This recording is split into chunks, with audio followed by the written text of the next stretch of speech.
Tonight on the Midnight Drive, have you ever gone looking for something and known exactly where it was? Not guessed, not hoped. Known.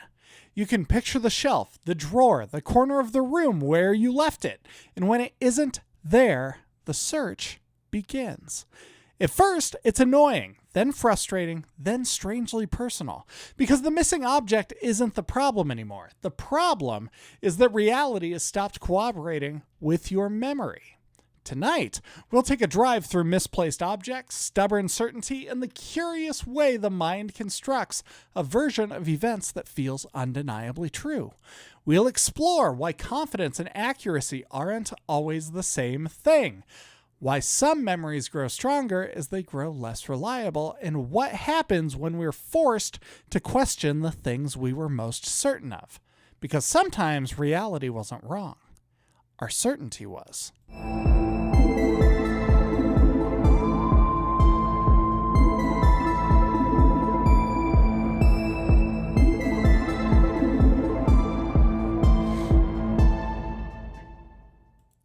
There are few things more frustrating than looking for something you know is there, right? Not something you think is there, not something that you hope is there, something you know is there. Think about it. Maybe it's your keys. Maybe it's your wallet. Maybe it's a receipt you set aside because you were definitely going to need it later. Whatever it is, you can see it in your mind. You remember putting it down. You remember the moment. You remember the place. And so you go looking for it. The first search is casual, right? You check the obvious spot, then the second obvious spot. Then you move a few things around. Nothing.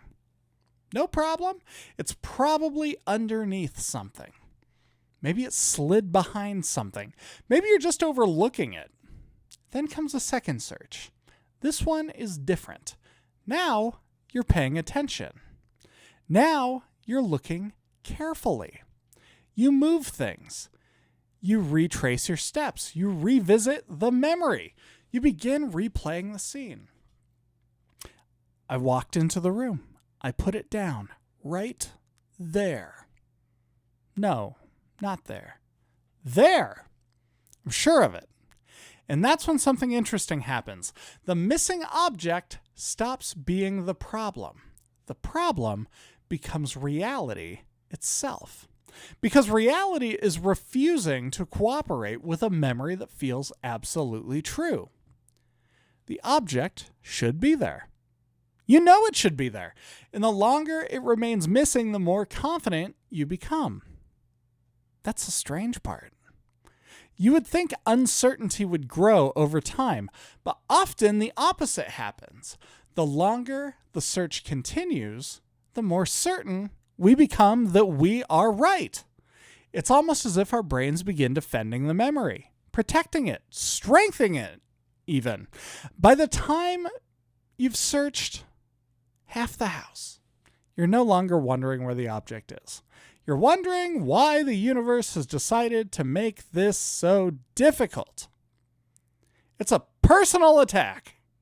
Years ago, I knew a man who was always looking for things. At least that's how everyone around him described it. To hear him tell it, he wasn't losing things at all. People were moving them. His glasses, his tools, his paperwork. Something was always disappearing. Or more accurate, something was always ending up somewhere it wasn't supposed to be. And he was absolutely convinced of it. You could hear it in his voice. There was zero hesitation, zero uncertainty, zero room for doubt. He knew where he'd left the thing. He remembered putting it there. Therefore, if it wasn't there now, someone must have moved it. Simple as that. Case closed. At first, I thought it was funny. Then I found it perplexing. Then, after enough years, I found it fascinating. Because every missing object became a conflict between memory and reality. and he always sided with memory. Every single time. Now, to be fair, sometimes he was right. Things do get moved. People borrow tools. Family members relocate objects without mentioning it. Life is full of small mysteries, right? Every household develops them. You put something somewhere. Later, it's somewhere else. No explanation, no witness. Just a quiet rearrangement of reality. It does happen.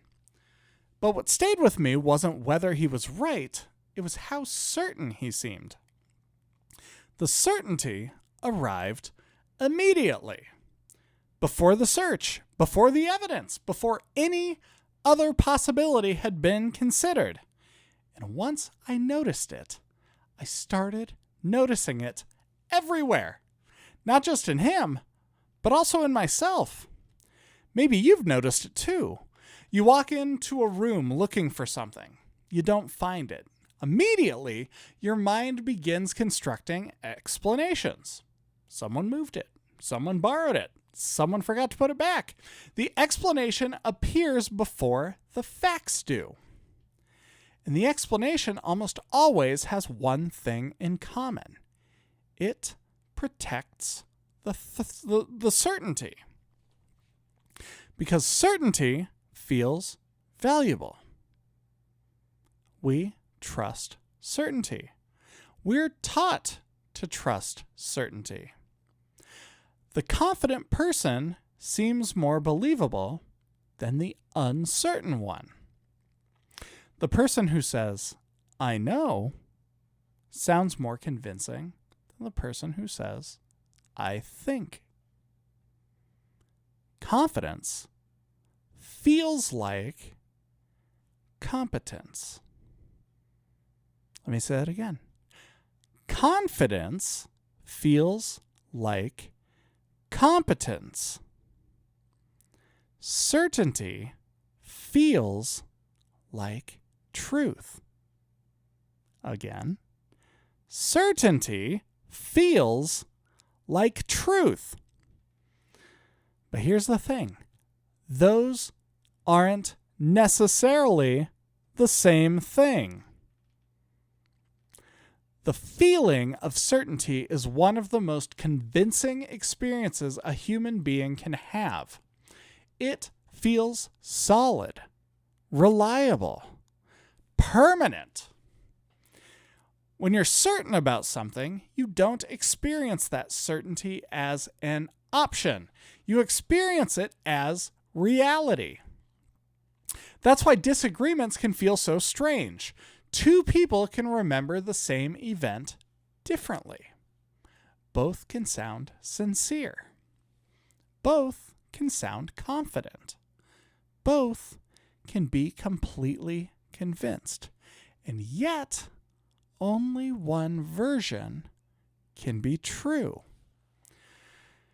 Perhaps both have been altered by time, changed by perspective, reshaped by memory.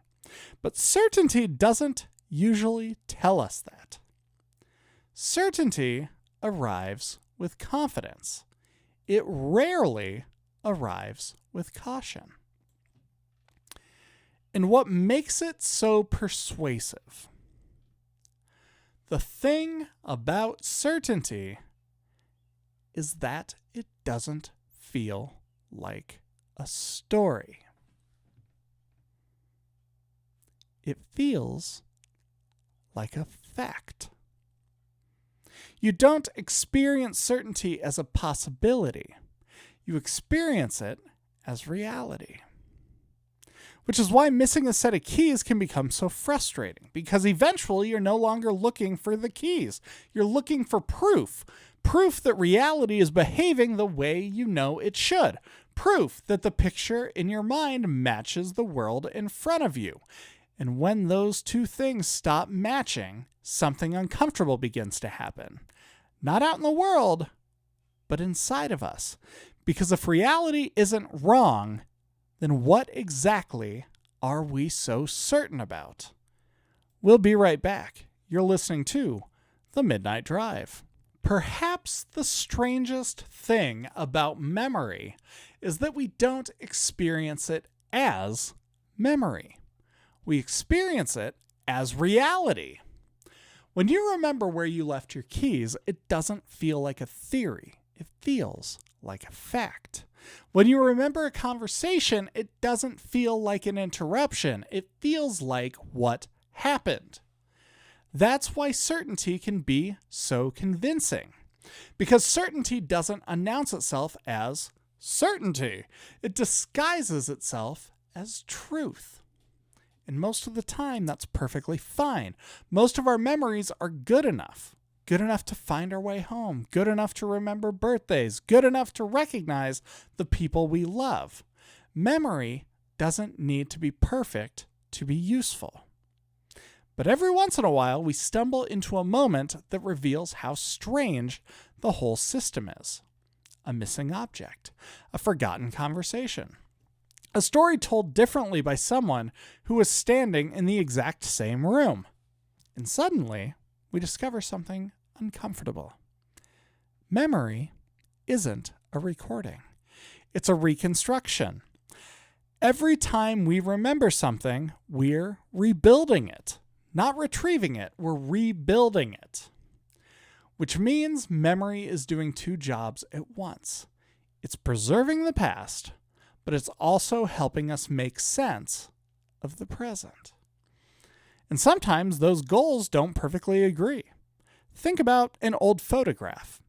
Every time you make a copy of a copy of a copy, tiny details begin to change. The image is still recognizable. The important parts remain. But the edges soften. The colors shift. Something is lost. Something is added. Memory seems to work in a similar way. The broad shape remains. The meaning remains. But the details move around. Certainty fills the gaps. Assumptions become facts. Stories become cleaner. And over time, the memory begins to feel stronger. Not because it's becoming more accurate, because it's becoming more familiar. We've told ourselves a story enough times that it feels permanent. That's part of what makes false memories so fascinating. People often imagine false memories as dramatic things. Entire imaginary childhoods. Events that never happened. But sometimes they're much smaller than that. A sentence spoken by the wrong person. A detail added to an old story. A confidence that exceeds the evidence. Tiny adjustments. Small edits. The kinds of changes that happen so gradually we never notice them occurring. And yet those small changes can reshape entire experiences. Because memory isn't just how we remember the past. It's how we understand ourselves. We're all carrying stories about who we are, what happened to us, what kind of people we've been, what kind of people we hope to become. And those stories matter. Not because they're perfect, but because they're meaningful. But maybe that's where things become interesting. Because once you realize memory isn't a recording, another question appears. If memory isn't perfect, why does certainty feel so strong? Why are we so willing to trust it? Maybe because uncertainty is uncomfortable. Maybe because human beings are natural storytellers. We don't like loose ends. We don't like unanswered questions. We don't like standing in the middle of a story. We want explanations. We want conclusions. We want things to make sense. And certainty provides that. Certainty turns confusion into understanding, uncertainty into confidence, questions into answers, even when the answers aren't entirely correct. The man I mentioned earlier spent years believing people were moving his belongings. Maybe sometimes they were. but maybe sometimes they weren't. The point isn't whether he was right. The point is that certainty gave him an explanation, and explanations are comforting. Far more comforting than admitting we might not know. Far more comforting than accepting that our minds can occasionally surprise us. But over time, I've become less interested in whether memory is accurate and more interested in what memory is trying to do. Because memory isn't a machine. It's part of a human being.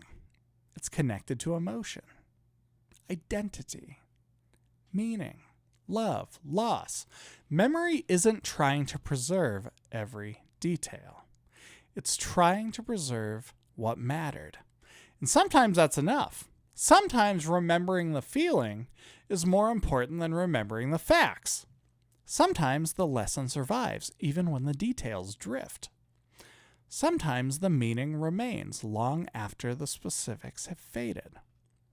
Maybe that's why old family stories change over time, why childhood memories become softer around the edges, why two people can remember the same day differently and still both be telling the truth as they experienced it. Not because reality changed, because people did. The older I get, the less interested I become in winning arguments with the past. The less interested I become in proving every moment correct. Every memory. And the more interested I become in approaching memory with a little humility. Because certainty is useful, but certainty isn't infallible. It's a feeling. A powerful one, a convincing one, but still a feeling. And maybe there's something freeing about that. Maybe there's something healthy about occasionally saying, maybe that's what happened. Maybe that's how it was. Maybe I'm remembering it correctly. Maybe I'm not. Because the goal isn't perfect recall. The goal is understanding. The goal is curiosity. The goal is remaining open to the possibility that reality might be larger, stranger, and more complicated than the stories we tell about it. Sometimes the object wasn't where we remembered leaving it. Sometimes a conversation didn't happen the way we recall it.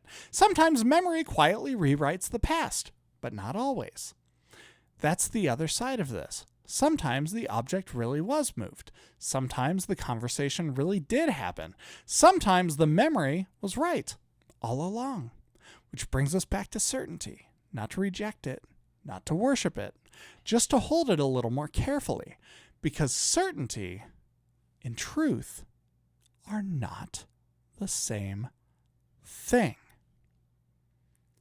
And neither are doubt and wisdom. The challenge is learning to live somewhere between them, to remain curious, to remain open, to leave the room for the possibility that we might be mistaken, and for the possibility that we might not. Because after all the searching, after all the retracing of steps, after all the stories we've built to explain the missing pieces, sometimes reality wasn't wrong. My certainty was.